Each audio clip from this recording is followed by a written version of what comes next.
dari rencana ambisiusnya di mana selama 15 tahun ke depan ini targetnya bahkan mencapai 75 gigawatt pembangkit listrik hijau, Pak Eka. Apakah dari rencana ini atau target-target yang dimiliki oleh Presiden Prabowo Subianto, menurut Anda ada catatan-catatan khusus yang tentunya bisa dilihat, diamati secara seksama agar mana memang target yang baik ini bisa dilakukan dan juga masuk dalam keberlanjutan? Silakan Pak Eka. Makasih Mas Bram. Pertama-tama tentunya kita apresiasi ya pemerintah yang ingin menambah kapasitas pembangkit hijau ya, 75 gigawatt dalam 15 tahun mendatang dari energi hijau. Jadi itu yang pertama yang kita harus ambil. Pak Prabowo sendiri sudah menegaskan komitmennya ya bahwa Indonesia akan tetap ya komit untuk menjadikan negara kita net zero emisi 2060. Dan sebenarnya konteksnya ya waktu beliau menyatakan itu juga sebenarnya promosi juga bahwa Indonesia ini besar loh potensi energi bersihnya, renewables-nya. Pak Hasim juga di COP29 menyatakan bahwa potensi Indonesia ini luar biasa, ada 3.800 gigawatt potensi Indonesia, yang mana sebenarnya penggunaannya masih sangat kecil. Ya, mungkin 0,03% saja, 13 gigawatt saja yang kita pergunakan untuk listrik kita gitu ya. Jadi kalau ini bisa kita pergunakan, potensinya, peluangnya untuk ekonomi hijau, lapangan kerja, foreign direct investment, industri dalam negeri sangat tinggi gitu ya. Jadi itu konteksnya. Indonesia punya resources dan kita bisa. Kalau kami melihat potensi ini nggak hanya untuk dalam negeri, Mas.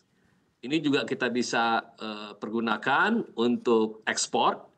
Kita tahu bahwa energi ini nggak terbatas kepada hidrokarbon saja, tapi energi-energi hijau yang lain. Nah, tapi kalau melihat performance kita, terus terang kami dari sektor pemain lapangan melihat memang cukup ambisius, Mas. Kenapa tidak? Sekarang ini baru 13 gigawatt ya. Selama ini kita punya energi bersih. Target 2024 17%, kecapai baru 13%. Kita punya target 2025 itu 25%, direvisi menjadi 23%, dan baru-baru ini juga direvisi menjadi 17%. Isunya nggak gampang karena dibutuhkan investasi yang besar. Kita tahu untuk menuju itu dibutuhkan mungkin sampai 200 billion USD, sekitar 2.000 triliun ya. Belum juga infrastrukturnya yang belum memadai. Dan saat ini terus terang kita tergantung ya terhadap bahan bakar fosil, yang mana infrastruktur sudah ada, yang lebih affordable karena subsidi pemerintah yang saat ini yang 200 triliun itu memang baru menyentuh sektor-sektor tersebut, belum menyentuh sektor energi bersih.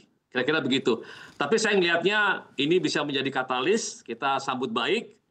Tapi terus terang memang ambisius dan perlu usaha-usaha besar untuk merealisasikannya. Begitu kira-kira, Mas. Oke, baik Pak Eka. Banyak target-target yang tentunya juga direvisi begitu ya, karena mengingat ada sejumlah tantangan, salah satunya tantangannya yaitu terkait investasi, karena biayanya cukup mahal Pak Eka.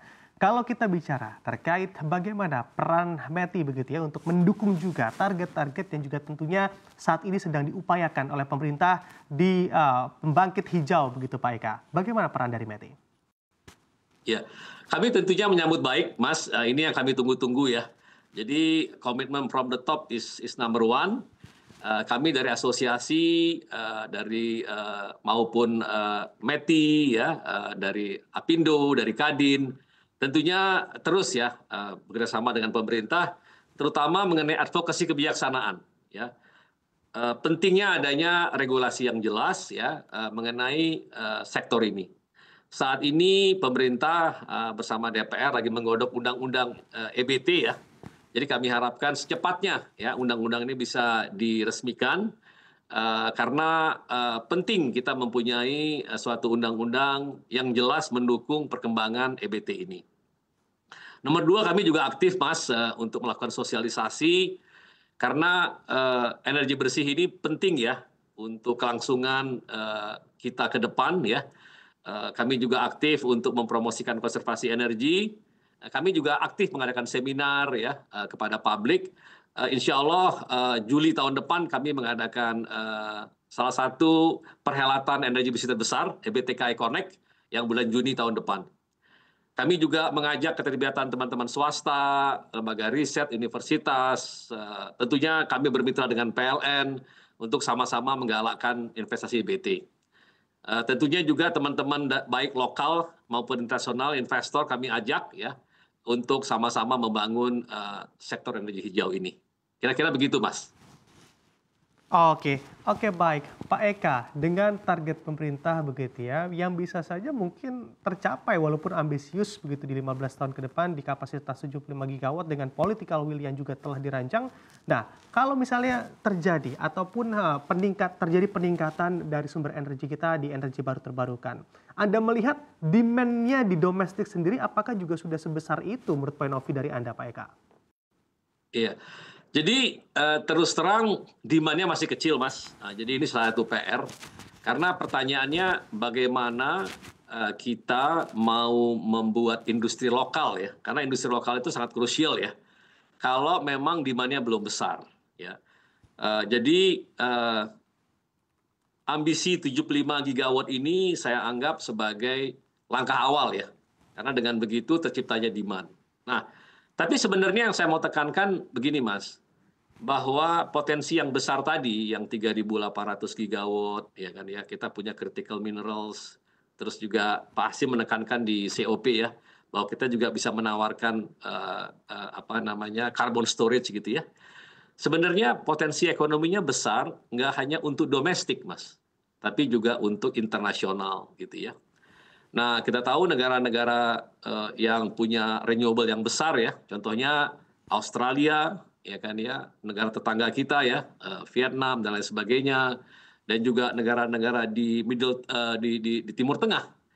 Sekarang mereka menggalakkan potensi, contohnya solar ya, matahari, untuk diolah menjadi green hydrogen, green ammonia, atau ditransfer melalui apa namanya kabel ya ke produsen gitu ya. Jadi kalau saya bilang demand creation is very important, Mas. Tanpa adanya demand sangat susah kita mendevelop itu.